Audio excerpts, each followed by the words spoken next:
Hello everyone, good morning. అందరూ ఎలాగున్నారండి? Come back to our channel smart Bharati Shiva vlogs. ఇది చూడండి, మాకు తెలియకోకుండా షూట్ చేసింది అనమాట మా చిన్ని. అక్కడ షాపింగ్ చేసి చేసి అలసిపోయి గాఢంగా నిద్రపోయినాం అనమాట.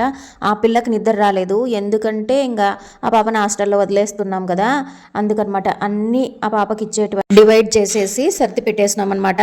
బాగా పడుకున్నారు అంటే ఏదో 9కో 10కో అనుకోకండి, అది 12, 1 గంట ఆ టైం అనమాట. మీరు ఆ గడియారం చూసి మోసపోద్దండి, అది నిలబడిపోయిందిలేండి. కాకపోతే అక్కడ మాత్రం మనం అయితే అస్సలు బతకలేం. నార్మల్ డ్రెస్ అయితే అంటే వాళ్ళ రూల్స్కి రెగ్యులేషన్స్కి తగ్గట్టుగా ఉన్న డ్రెస్సులు వెతికితే అస్సలు దొరకటం లేదు. ఏదో ఒక షాప్లో దొరికింది, అది 1200, 1300 అలాగుందనమాట. క్వాలిటీ మాత్రం మళ్ళీ పెద్దగా ఏమంతగా కూడా లేదనమాట. అది మేము చూసుకోలేదు. ప్యాంటు ప్లాజో ఉందనమాట, మళ్ళీ అసలు నాట్ అలౌడ్. ప్లాజో ఉన్నా కూడా యాంకిల్ టైట్ అంటే మళ్ళీ ఫుల్ టైట్ లేదు. మళ్ళీ ఫిట్టింగ్ ఉంటుంది కదా, నార్మల్గా 90s కిడ్స్ ఎలాగేసుకుంటారో అలాగుంటేనే అలౌ చేస్తారనమాట. మళ్ళీ టాప్ ఒక్కటి ఇచ్చి పంపించి వేరే దాంట్లో ఏదన్నా అడ్జస్ట్ చేసుకుంటే అట్లాగే ఇచ్చి పంపించినాము. మనమైతే మనలాంటి సాదా సీదా మిడిల్ క్లాస్ వాళ్ళైతే అస్సలు బతకలేమండి అంత సిటీలోన. నాకు మాత్రం ఇది మాత్రం బాగా అనుభవం అయింది. ఇది మళ్ళీ ఎందుకు షూట్ చేస్తున్నాం అంటే, నాకు తెలియకోకున్నట్ల గ్యాలరీలో ఉన్నటివన్నీ యాడ్ చేసినాను అనమాట. దీంట్లో విషయం మాత్రం ఇప్పుడు ప్రజెంట్ చెప్తున్నాను. అందుకు ఎవరైనా కానీ ఎడ్యుకేషన్ పరంగా అయితే ఇప్పుడు ఏ కాలేజీల్లోనా ఏ ఇన్స్టిట్యూట్లోనా చెప్పరు, మనకి లోకల్ నాన్ లోకల్ అనే సబ్జెక్ట్ అయితే జరుగుతూ ఉంది అనే టాపిక్ అయితే మన పిల్లలకి తెలియకోకుండా, లేకపోతే మన పిల్లలు వేరే పిల్లలు జాయిన్ అయినారు లేదా ఫ్రెండ్స్ జాయిన్ అయినారు, నా క్లోజ్ ఫ్రెండ్స్ ఉన్నారు, నేను అక్కడే చేరుతాను ఇక్కడే చేరుతానని పిల్లలు ఒక మొండి పట్టు పడతారు. దానికి మాత్రం మీరు పిల్లలకి ప్రిఫరెన్స్ ఇవ్వకండి, ఎందుకంటే మేము నష్టపోయినాము. కనీసం ఒక్కరికైనా యూజ్ అవుతుంది కదా ఈ వీడియో, ఈ ఇన్ఫర్మేషన్ అనేసి చెప్తున్నాను. నిజంగా అయితే మనము పిల్లల్ని 10th వరకు మన దగ్గర పెట్టుకొని 10th తర్వాత మంచి ఎడ్యుకేషన్ ఇప్పించాలా అనేసి హాస్టల్కి వేస్తాం కదా. ఆ హాస్టల్ వేసే క్రమంలోన మనము లేకపోతే మనకు దగ్గరగా ఉండేదో, మామూలుగా మ్యాక్సిమం అందరూ హైదరాబాద్ అక్కడ ఎక్కువ చదువుకోవడానికి అనుకూలంగా కాలేజీలు మంచివి ఉన్నాయి అనే ఇదితోటి వేస్తాం కదా. అలాగ దయచేసి వేయకండి, అదంతా తెలంగాణ అయిపోతుంది కాబట్టి లోకలు నాన్ లోకలు అనేది జరుగుతుంది అనమాట. మా పిల్లలు బైపీసీ స్టూడెంట్స్ కాబట్టి ఇప్పుడు నీట్ రాయడానికి ఎలిజిబుల్ ఇక్కడ లోకల్ గారు అక్కడ లోకల్ గారు అనమాట. నీట్ ఎక్కడ మీ లోకల్ ఏదుందో అక్కడికే వేసుకోండి అప్లికేషను, మీకు ఎక్కడ రాయాలో అక్కడే వేసుకోండి అని చెప్తారు. అది మాత్రం చెప్తారు ఇన్ఫర్మేషన్ కాలేజ్ వాళ్ళు, ఎవరికైనా తెలుసు కదా మామూలుగా. అలాగ మనం వేసుకున్నప్పుడు మన ఆంధ్ర సైడ్ రాసినప్పుడు లాస్ట్కి పీకల వరకు సమస్య వచ్చిన తర్వాత తెలుస్తుంది అనమాట. అదేం పెద్ద విషయమే కాదు అని చెప్తారు కాలేజ్ వాళ్ళు. కాకపోతే మీరు ఒక అప్లికేషన్ తీసుకొని, మేము ఇక్కడ లోకల్ కిందికి వస్తున్నాము, మేము ఎక్కడి నుంచి జాయిన్ చేస్తున్నామో మాకి ఎక్కడైతే ఇప్పుడు మనం ఆంధ్ర అనుకో తెలంగాణలో పోయి చదివిస్తున్నాం అనుకోండి, ఒక ఫామ్ ఫిలప్ చేసి వాళ్ళకి సబ్మిట్ చేయాలన్నమాట. మేము లోకల్ కిందికే ఇక్కడికే వస్తాము అని అనేసి. ఇదంతా ప్రాసెస్. నీట్ లాస్ట్ వాళ్ళకి ఏంటి టార్గెట్, నీటే కదా. నీట్ ఎగ్జామ్కి వచ్చినప్పుడు ఆ ప్రాసెస్ చూసుకోలేము, ఇది చూసుకోలేము అనమాట. చాలా ఇబ్బంది అయిపోతుంది. మా పాపకు వచ్చిన స్కోర్కి నీట్లోనే వచ్చేదనమాట. కాకపోతే మేము చేసిన మిస్టేక్ ఎవరు చేయకండి. ఆల్మోస్ట్ తెలిసిన వాళ్ళైతే తెలిసింది, మాకు ఈ విషయం తెలుసు అని, లేదంటే తెలియదు ఇప్పుడే తెలుసుకుంటున్నామని కానీ కామెంట్ చేయండి. ఇది మీకు యూజ్ అయితే జాయిన్ చేసేటప్పుడే ఆలోచన చేసుకొని జాయిన్ చేయండి. ఇది నా రిక్వెస్ట్ అనమాట. ఇది ఎందుకు చూపిస్తున్నాను అంటే, నాకు తెలియకుండానే కొన్ని మాటలు చెప్పినాను. లాస్ట్ మీరు ఏడుస్తా కూర్చొని నేను ప్రతిదానికి ఏడ్చేదేనా అన్నట్టు టైటిల్ పెట్టి ఒక వీడియో పోస్ట్ చేసినాను చూడండి, దానికి రిలేటెడ్ అనమాట. ఇది మా గుళ్ళో మా బాల వికాస్ పిల్లలు పర్ఫామ్ చేసేటప్పుడు సాయి గాయత్రి చెప్పించి మరి స్టార్ట్ చేపించినాను అనమాట. అందరూ చేసే దగ్గరే మా పిల్లలు చేసింటే మా పిల్లల ప్రత్యేకత అనేది తెలుస్తుండలేదు. అందుకే దేవుడు ఏం చేసినా మన మంచికే అనేది అందుకేనేమో అక్కడ సపరేట్గా చేయడం వల్ల మా పిల్లలు టాలెంట్ ఏందనేది తెలిసిపోయింది అనమాట. ఇది రియల్ ఎగ్జైట్మెంట్, రియాలిటీ మిస్ అవుతుందని నేను మళ్ళీ కొన్ని వీడియోస్ చూస్తూ ఉంటే నాకు ఈ వీడియో దొరికింది, అందుకే యాడ్ చేస్తున్నానండి. చూడండి.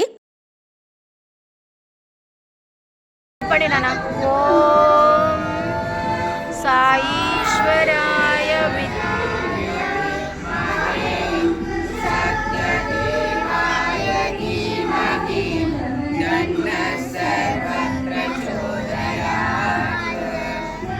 ఈ వీడియోలన్నీ ఎప్పటివో కదమ్మా, దసరా అప్పుడు నవరాత్రులు అప్పుడు కదా అని అనుకుంటున్నారు కదా.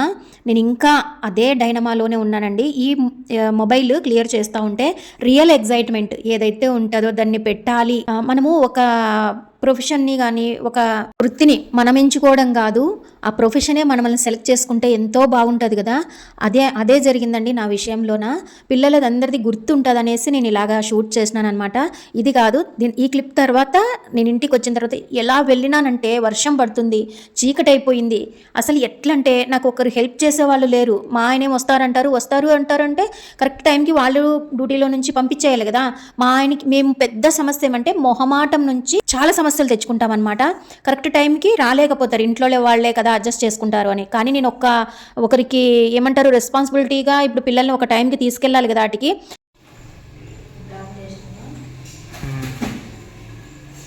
నిజంగా గాయస్, నిజంగా అబద్ధం కాదు. ఏంది భారతి ప్రతి వీడియోలోన ఏడుస్తుంది అని మీరు అనుకో ఉండొచ్చు. కాకపోతే ఇక్కడ చూడండి, ఆ శ్రమకి ఇవన్నీ చేసి ఇండ్లు క్లమ్జీగా ఉంది అని వీడియో తీసి పెట్టినాను కదా. ఇప్పటికీ ఇంకా ఉంది. మేము అక్కడ పర్ఫామ్ చేసి వచ్చిన తర్వాత మాట్లాడుతున్నాను. ఇప్పుడు ఎంత స్టన్ అయిపోయి చూసినారంటే అందరూ నా నిజంగా అండి చాలా సాటిస్ఫాక్షన్గా ఉంది నాకు ఈరోజు. చాలా బాగా జరిగింది. నా ఇన్స్టా ఫాలోగా అండి, ఇన్స్టాలో షేర్ చేస్తాను, చిన్న చిన్న క్లిప్స్ యాడ్ చేస్తాను.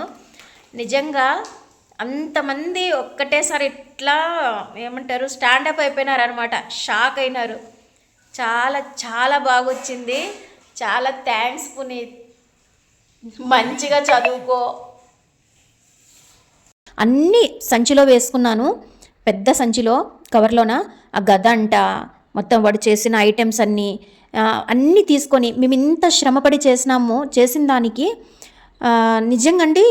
అసలు అక్కడ ఉన్న వాళ్ళు ఇట్లా నరసింహస్వామి ఇలా రాగానే, ఆ రోజు సోమవారం అంట, మా ఇంటి దేవుడు నరసింహస్వామి అసలు మాకైతే ఒళ్ళు గగ్గురులు పొడిచినాయి అని చెప్పినారనమాట కొంతమంది చూసిన ఆడియన్స్. నేను ఆడియన్స్ వైపు చూడలేదు, ఎక్కడ చూడలేదు. టైమింగ్ ప్రకారం పిల్లల్ని పంపించాలి, స్టేజ్ కూడా కాదు కానీ ఒకలాంటి టెన్షన్ అనమాట. టయానికి ఏ పిల్లల్ని ఆ పిల్లల్ని పంపించాలి స్టేజ్ మీద అంటే అక్కడ చేసేటప్పుడు అనేసి చూడండి ఎంత చెత్త ఉన్నింది, ఎంత శ్రమ తీసుకున్నాను. ఇంకా నా లైఫ్లో నేను అంత రిస్క్ తీసుకోదలుచుకోలేదు నిజంగా. అయితే ఆ ఐటమ్స్ కాస్ట్యూమ్స్ ఉన్నాయి కదా, అవి కూడా అసలు పిల్లలు ఏవి తెచ్చుకోలేరనమాట. అంటే ఒక అబ్బాయికి ఎవరు ప్రహ్లాదుడి తండ్రి ఈ ఇంటికి వచ్చిన తర్వాత కూడా అవే మెడలో వేసుకొని తిరుగుతున్నా. ఈ సాటిస్ఫాక్షన్ ముందు ఏది ఉన్నా తక్కువేనండి. స్టార్టింగ్ ఎందుకు అంత టెన్షన్ అయిపోయినాను అని అంటే, టెన్షను అసలు అలా ఎలాగ చేస్తారు. నేను బాగా ప్రాక్టీస్ చేయించినాను, కానీ అంతే కాన్ఫిడెంట్ అంటే చిన్న పిల్లలు కదండి, అంత కాన్ఫిడెంట్గా ఉండలేక రిలాక్స్ అయ్యి ఒక వ్యూవర్ లాగా కూర్చొని ఆడియన్స్ లాగా కూర్చొని చేసేది చూద్దాంలే అంటే అది అవ్వదు. మామూలుగా ఎవరైనా పిల్లలు స్టేజ్ మీద ఉండి నేర్పించిన వాళ్ళు ఎంత టెన్షన్ పడేది చూపిస్తుంటారు కదా, అబ్బో వీళ్ళు ఏం ఓవర్ యాక్షన్ చేస్తున్నారు అని ఒక్కోసారి కొన్ని వాళ్ళనే స్టేజ్ ఎక్కించింటే అయిపోయిండు కదా వాళ్ళకన్నా అని డైలాగులు కూడా మామూలుగా జనరల్గా మనుషులు కదండి మనము, ఏం ఓవర్ యాక్షన్ చేస్తున్నారు అనుకోకుండా కూడా వాళ్ళకన్నా వీళ్ళే స్టేజ్ ఎక్కి చేసేస్తే అయిపోయి కదా అన్నట్టు తెలివి లేకున్నట్లు అనుకుంటాం కదా సహజంగా మనుషులు. మనం మామూలుగా వచ్చేస్తాయి ఆలోచనలు. ఆ టెన్షన్ నేను ప్రత్యక్షంగా అనుభవించినానండి. నిజంగా అండి, నేను ఏదైనా ఒక పనిని ఎంచుకున్నాను అంటే దాంట్లో 100కి 100% నా తినడం కూడా ఆపేసి కానీ నేను ప్రామిస్ చేసుకొని ఉంటానో కట్టుబడి ఉంటానో దానికి మాత్రం 100% ఇస్తాను. దానికి సపోర్ట్ చేసి మా పునీత్ అట్లా నాకు హెల్ప్ చేయడం మాత్రం చాలా గ్రేట్. ఈ వర్కే కాదండి, నేను పార్లర్ నేర్చుకునేటప్పుడు కూడా క్లాసికల్ డ్యాన్స్ అంటే నాకు చాలా ఇష్టము. లేకపోతే ఎవరైనా కస్టమర్ వచ్చినప్పుడు కూడా వాళ్ళకి ఏదైనా చేయాలంటే శ్రద్ధతో చేస్తానన్నమాట. పిల్లలకి పారాని దిద్దే అట్లాంటి చిన్నది కూడా లాస్ట్కి తిలకం దిద్దేది కూడా వాళ్ళకి మంచిగా ప్రొఫెషనల్గా పెట్టాలి కదా క్లాసికల్ డాన్స్ వాళ్ళకి. అంతే ఇష్టంగా చాలా అంటే ఒక మూర్తిని మనం రెడీ చేస్తున్నాము అననే దైవభావంతో చూస్తానన్నమాట. అది మాకు నేర్పించిన గురువు చూసినారనమాట, నువ్వు ఎంతో శ్రద్ధతో చేస్తావు అని. అలాంటి మంచి పేరు తెచ్చుకుంటాను. చిన్న వర్క్ అయినా అదేనండి ఇప్పుడు లోపించినది పిల్లలకి. నేనేమంటాను, ఒక మదర్ ఏం చేయి ఒక బండ తూడ్చు అని చెప్పినా, లేకపోతే ఒక గిన్నె కడుగు అనన్నా అదే పూజలాగా భావించి శ్రద్ధగా చేయాలన్నమాట. అంటే దాన్నే 24 గంటలు తోముకుంటూ కూర్చోవాలా, దాన్నే తుడుచుకుంటూ కూర్చోవాలని కాదు, తప్పుగా తీసుకోకండి. అలాగ చేసినాం కాబట్టే ప్రతి పనిలోనే ఇంత శ్రద్ధ వస్తుంది మాకి అని చెప్పడం నా ఉద్దేశం అనమాట. చూసినారా, ఇది ఎక్కడో గెస్ట్ చేస్తుంటే కామెంట్ సెక్షన్లో కమెంట్ చేయండి ఫ్రెండ్స్. అదే దేవుడు చూసినాడేమో నేను చేసిన పని దేవుడికి నచ్చిందో. ఎవరి కోసమో వాళ్ళ మెప్పు వీళ్ళ మెప్పు మనుషుల మెప్పు కోసం కాదండి. ఎవరైతే మనం హర్ట్ చేస్తున్నారో మనము తిరిగి వాళ్ళని హర్ట్ చేయాల్సిన అవసరం లేదు.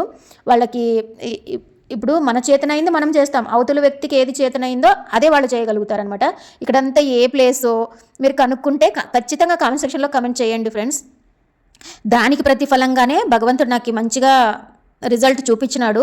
ఏదైనా కానీ అదే మనం ఒక అడుగు దైవం వైపు అడుగు వేస్తే 10 అడుగులు మన వైపు భగవంతుడు వేస్తాడు అనడానికి కారణం నిదర్శనం కొన్ని చూపించినారనమాట. ఇది నేను నా సొంతంగా నా మాటల్లో చెప్పినానండి. మామూలుగా ప్రవచనాల్లో చెప్పే వీడియోస్ ఉంటాయి కదా, అట్లాంటి వీడియోస్లోన కరెక్ట్గా ఇదే వర్డ్ చెప్పినారు. నేను ఎక్కడ వినలేదు కూడా. అబ్బా నేను అయితే ఏదో కరెక్ట్గానే చెప్పినాను కదా. ఇన్ఫ్లుయెన్సర్స్ అంటే ఏది పడితే అది మాట్లాడడం కాదు కదా. నా సొంత అనుభవంలో నేనేం ఫేస్ చేసినాను అనేది మీతో షేర్ చేసుకుంటున్నాను అనమాట. బోరింగ్గా ఫీల్ అయితే స్కిప్ చేసేయండి దయచేసి. వీడియోని ఫార్వర్డ్ కొట్టేసి చూడండి. మీకు అంతగా బోరింగ్గా అనిపిస్తే ఎక్కడికి పోయినా ఏది శ్రమ పడద్దు. అంటే ఇప్పుడు మనం పెట్టిన వాళ్ళే తీసుకొచ్చి మనం పెట్టాలన్నము అని అనేది ఉండదండి. ఎక్కడో మనకు అవసరం ఉన్న దగ్గర, మనకి హెల్ప్లెస్ అని దగ్గర మేము హెల్ప్ చేస్తామనని వచ్చి మనకి హెల్ప్ చేస్తారనమాట. అది దేవుడి నిర్ణయం వేరేలాగా ఉంటుంది. ఆయన స్కెచ్చే వేరనమాట. ఇది నా అనుభవపూర్వకంగా తెలుసుకున్నాను. మరి మీరేమంటారు? కామెంట్ సెక్షన్లో కమెంట్ చేయండి. ఈ వీడియో ఎలాగుందో కూడా నాకు చెప్పండి. ప్లీజ్ ఫాలో చేయండి స్మార్ట్ భారతి శివ వ్లాగ్స్ అనే యూట్యూబ్ ఛానల్ని. షేర్ చేయండి మీకు నచ్చినట్టయితే. కామెంట్ చేయండి ఈ వీడియో మీద మీకు ఎలాంటి అభిప్రాయం అనిపించిందో. ఓకేనా? ఇక్కడ అస్సలు వీడియోస్ తీయడానికి పర్మిషనే లేదు. కాకపోతే ఆ రోజు నేను అంటే కొత్త ప్లేస్కి వెళ్ళినప్పుడు మన బుర్రలోకి వానరం వచ్చి పోతుంటుంది కదా, ఖచ్చితంగా తీయాలి, షూట్ చేయాలి అని యాజ్ యూట్యూబర్కి అయితే ఖచ్చితంగా అట్లాగే ఉంటుంది. అప్పుడు పర్మిషన్ ఉంది, ఇప్పుడు పర్మిషన్ లేదనమాట. ఇంకా తీయద్దండి అని అన్నారు. అందుకు మీకు ఎలా ఉంది ఇలాంటి ప్లేస్? మా ఆయన ఫస్ట్ టైం వచ్చినారనమాట. ఆమ్లా చెట్టు ఉంది, అందుకని ఆమ్లాలు అడుగుదాం అనుకుంటున్నాను. మనకి మనసు ఆగదు కదా, చెట్లు అవి చూస్తే కదా, అంటే చేతికి అందుతున్నాయి అన్నమాట దగ్గరగా. అందుకు అడుగుతాను, ఇవన్నీ తీసిస్తారేమో. ఎట్లుంది ఈ ప్లేస్ అంతా అంటే చాలా బాగుంది, చాలా ప్రశాంతంగా ఉంది అని చెప్తున్నారనమాట. ఇది అండి నా వీడియో. మీకు ఏ ప్లేస్ అనేది కనుక్కుంటే కామెంట్ సెక్షన్లో. సూపర్ ఉందంట ఫ్రెండ్స్, నిజంగా. నేను చెప్తాను కానీ వీడియో మాత్రం తీయకు అని అంటారనమాట. ఆయన్ని మోసేస్తారంట ఆఫీస్లో. సూపర్ ఉంది అని భలే చెప్తావు శివ అని అంటారంట. అంటే బాగుంటే బాగుంది అని చెప్పి మన రిజల్ట్ మనం మన వాళ్ళతో ఎవరితో తీసుకుంటాం చెప్పండి? ఏంటో ఈ జనాలు శివ కదా.